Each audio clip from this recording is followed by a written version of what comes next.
something is wrong with the domino theory. And I don't mean the thesis is broken. I mean every single domino is falling exactly like it was supposed to.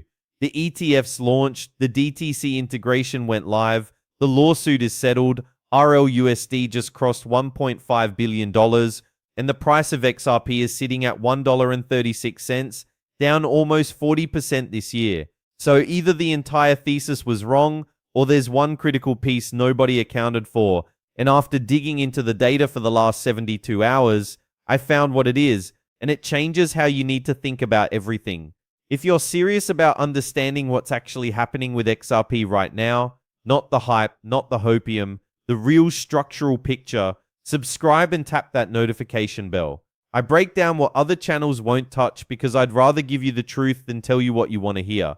Now, before I explain the flaw, let me be clear about something. The original domino theory, the idea that a macro crisis would create the conditions for XRP to become a critical piece of global financial infrastructure, that thesis is more valid today than it has ever been. Let me show you what I mean. Since that video came out, 7 spot XRP ETFs launched in the United States. Combined assets under management hit $1.5 billion at their peak. Ripple Prime, formerly Hidden Road, was officially added to the DTCC's National Securities Clearing Corporation directory on March 2nd of this year.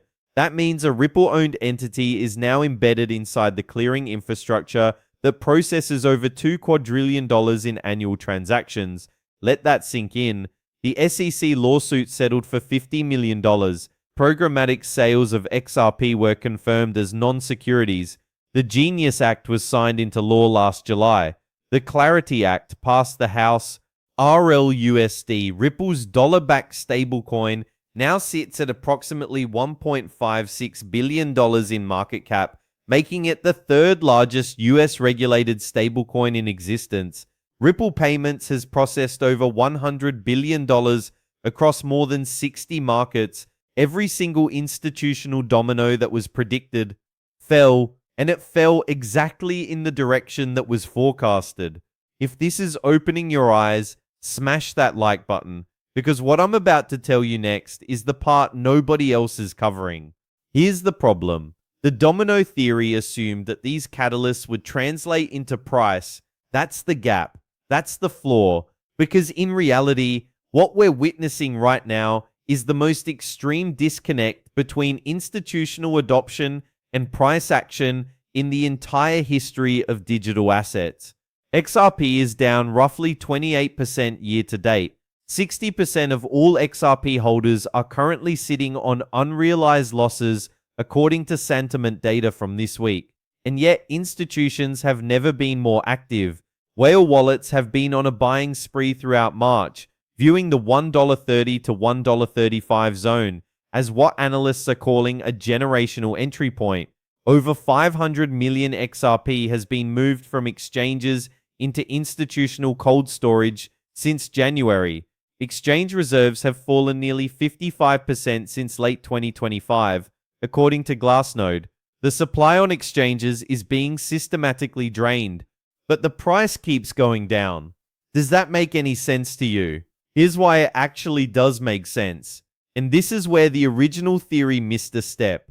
The domino theory laid out the macro catalyst chain perfectly. Oil spike, Bank of Japan rate hike, carry trade unwind, liquidity crisis, stablecoin bill saves the dollar, XRP becomes the settlement asset, but it skipped the accumulation phase. It jumped straight from catalyst to explosion without accounting for the fact that institutions don't buy at the top, they buy at the bottom. What you're watching right now is not a failure of the thesis, it's the thesis being front-run by the smartest money on the planet. Think about what just happened. Ripple acquired Hidden Road for $1.25 billion. Before the acquisition, Hidden Road was clearing $3 trillion annually for over 300 institutional clients across foreign exchange, derivatives, and digital assets. They rebranded it to Ripple Prime. They got it listed on the NSCC directory. And then Ripple's CTO David Schwartz posted 2 words about it on X. He said, quote, "Seems important," end quote.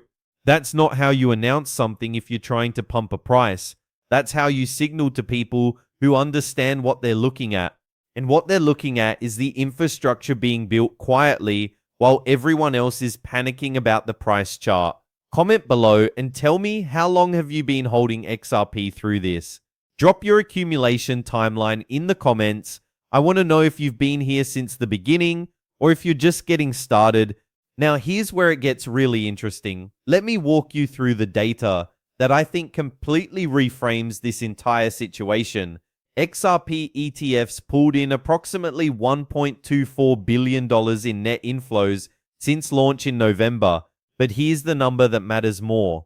Weekly inflows collapsed by 45% to just $1.9 million in the week ending March 1st.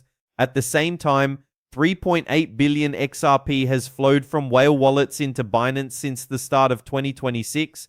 And this is the part that confuses everyone. The exchange supply ratio on Binance actually declined from 0.027 to 0.025 over the past 10 days. Roughly 200 million XRP left the exchange in that window. So whales are depositing and someone else, likely ETF custody providers and institutional accumulators, is withdrawing at the same time. This isn't random. This is a market being restructured. The liquid supply is being transferred from weak hands to strong hands, from retail panic sellers to institutional cold storage. And historically, this exact pattern, declining exchange reserves plus institutional accumulation during a price drawdown, precedes the most violent moves to the upside. Not immediately, not tomorrow, but when the supply finally runs dry and a catalyst hits, the move is explosive because there's simply nothing left to sell. Do you think XRP will break above $2 before the end of 2026? Comment yes or no. I want to see where this community stands right now because I think the answer might surprise you. Now let me talk about the piece of infrastructure that I think is the actual sleeper in all of this. And it's not the ETFs. It's RLUSD. Ripple's stablecoin just crossed $1.56 billion in market cap. It went from 71 million in January of last year to 1.56 billion in 15 months.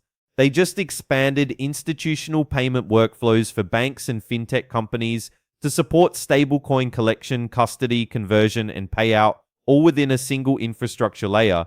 Deutsche Bank and SBI Holdings in Japan are integrating it, and here's why this matters more than the ETFs for the domino theory. The original thesis talked about the stablecoin bill creating $2.3 trillion in treasury demand. That's already happening. RLUSD is positioned to be one of the compliant stablecoins that captures a portion of that demand because it's already regulated under the New York Department of Financial Services. It has Dubai Financial Services Authority approval, and it's working through an OCC National Trust Bank charter. Every RLUSD transaction that settles through Ripple payments touches XRP infrastructure on the back end. That's functional demand, not speculative demand, not ETF wrapper demand. Actual value moving through the network. And this is what I need you to understand. This is not financial advice. I'm sharing what I'm personally researching and looking at, but the domino theory isn't wrong. It's early, and the price action you're seeing right now, the 40% drawdown, the 60% of holders underwater, the whale accumulation, the collapsing exchange reserves. This is what the accumulation phase looks like before a major repricing event. It looks like pain. It looks like the thesis failed. It looks like everyone who believed was wrong. And that's exactly when institutions finish loading their positions. The question you have to ask yourself is not whether the dominoes are falling. They are. Ripple Prime is on the DTCC, 7 ETFs are trading. RLUSD is at 1.56 billion. The question is whether you're going to be positioned on the other side of this when the price catches up to the infrastructure, or whether you're going to sell at the bottom and watch it happen from the sidelines. Now, I'm not going to sit here and pretend I know exactly when the turn happens. Nobody does. And anyone who tells you they do is either lying or trying to sell you something. What I can tell you is that the structural picture has never been stronger. The on-chain data has never been more clear. And the gap between what institutions are doing and what the price is showing has never been wider.